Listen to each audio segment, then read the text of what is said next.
بسم اللہ الرحمن الرحیم۔ عزیز طلبہ و طالبات، آج کا ہمارا لیکچر ہے مضمون نویسی، تعریف و مفہوم۔ مضمون نویسی کے حوالے سے چند اہم ہدایات، معلومات، MCQs کے حوالے سے بہت ہی قیمتی معلومات اس لیکچر میں موجود ہیں۔ دوستو، انگلش ضروری ہے ہمارے واسطے، انگلش ضروری ہے ہمارے واسطے۔ فیل ہونے کو بھی ایک مضمون ہونا چاہیے۔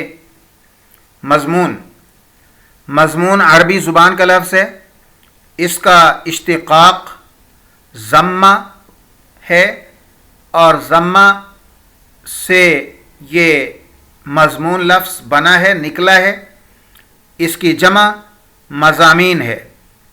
مضمون کے لغوی معانی: بیان، مطلب، مفہوم، کسی موضوع پر تحریر، انشاء، ضمن میں لیا ہوا وغیرہ۔ مضمون کی اصطلاحی تعریف: کسی موضوع پر علمی، مدلل، مربوط اور ادبی انداز میں اظہار خیال کو اردو میں مضمون کہتے ہیں۔ مضمون نویسی کے لیے موضوع کی کوئی قید نہیں، اس لیے اس کے موضوعات ان گنت ہیں۔ ایک معیاری مضمون میں زبان و بیان کی دل فریبی کے ساتھ ساتھ مضمون نگار کی وسعت علم و مشاہدہ کا بھی اظہار ہوتا ہے۔ مضمون نویسی کے لیے ضروری ہدایات: پیپر میں مضمون نویسی کا سوال آخر میں ہوتا ہے اور مضمون کے 15 نمبر ہوتے ہیں۔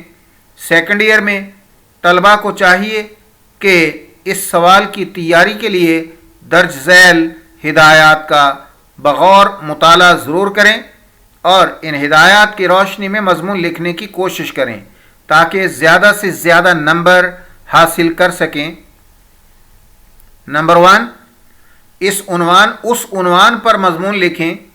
جو عنوانات دیے گئے ہوں پیپر میں، ان میں سے اس عنوان پر مضمون لکھیں جو آپ کے ذوق طبع، نظریات یا مزاج سے زیادہ مناسبت رکھتا ہو اور اس موضوع کے متعلق آپ کے پاس معلومات بھی ہوں۔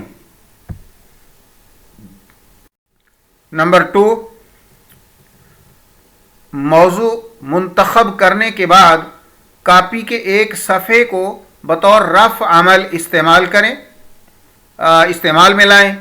اس پر لیڈ پینسل سے وہ نکات مختصر درج کر لیں جو لکھنا چاہتے ہیں، ان کو ترتیب دے لیں اور پھر مضمون لکھنے کے دوران ان نکات سے مدد لیں، بعد میں ان کو ربڑ سے مٹا دیں۔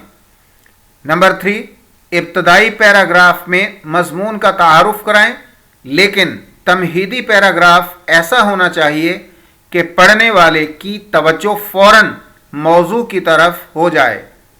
نمبر 4، تمہیدی پیراگراف کی تعداد 1 یا 2 بھی ہو سکتی ہے۔ اس کے بعد ترتیب دیے گئے خاکے کے مطابق موضوع کے متعلق مدلل بحث کا آغاز ہوگا۔ مختلف نکات کو واضح کرنے کے لیے الگ الگ پیراگراف بنائیں۔ پیراگراف کی طوالت بہت زیادہ نہیں ہونی چاہیے۔ نمبر 5، جس طرح مضمون کے آغاز میں ایک تمہیدی پیراگراف تحریر کیا جاتا ہے، اسی طرح مضمون کے خاتمے پر ایک اختتامی پیراگراف تحریر کریں جس میں ساری بحث کو سمیٹ کر چند سطور میں اپنی رائے یا خیالات کو فیصلہ کن اور واضح انداز میں بیان کیا گیا ہو۔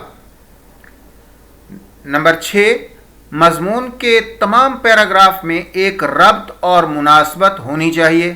نمبر 7، مضمون میں الفاظ، فقرات اور خیالات کی تکرار سے گریز کریں۔ نمبر 8، جملے سادہ اور مختصر لیکن ادبیت سے بھرپور ہونے چاہیے۔ نمبر 9، موقع کی مناسبت سے اشعار، قرآنی آیات، احادیث اور اقوال ضرور درج کریں، لیکن یہ تمام چیزیں درست طور پر استعمال ہوں۔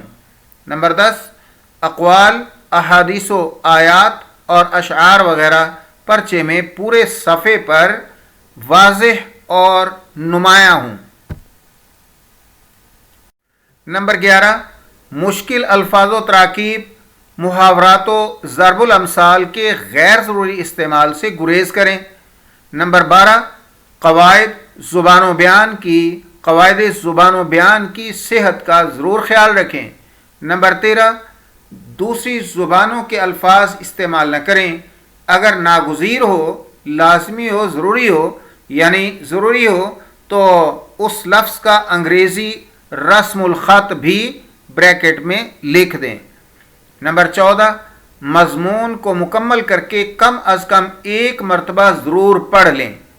جہاں ترمیم و تنسیخ کی ضرورت ہو اسے اس طرح پورا کریں کہ مجموعی طور پر مضمون کی خوبصورتی اور صفائی میں فرق نہ پڑے۔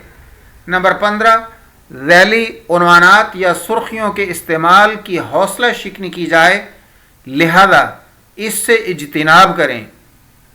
یعنی مضمون بغیر سرخیوں کے، بغیر ہیڈنگز کے، بغیر ذیلی عنوانات کے لکھنا چاہیے۔ نمبر 16، رموز اوقاف کا خاص خیال رکھیں کیونکہ اس کے بغیر عبارت کا مفہوم غیر واضح ہوتا ہے۔ اردو اور انگریزی کے پورے پیپر میں ہی رموز اوقاف کی پابندی ضروری ہوتی ہے۔ نمبر 17، خوش خطی کا خیال رکھیں تاکہ تحریر میں الفاظ واضح پڑھے جا سکیں۔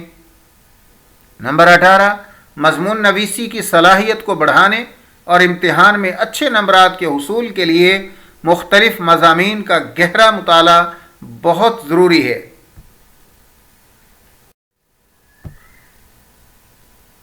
Urdu professor YouTube channel Urdu lecture series کے ساتھ آج کے لیکچر کے ساتھ اردو پروفیسر یوٹیوب چینل سے پروفیسر چودھری محمد شریف آرائیں آپ سے اجازت چاہتا ہے۔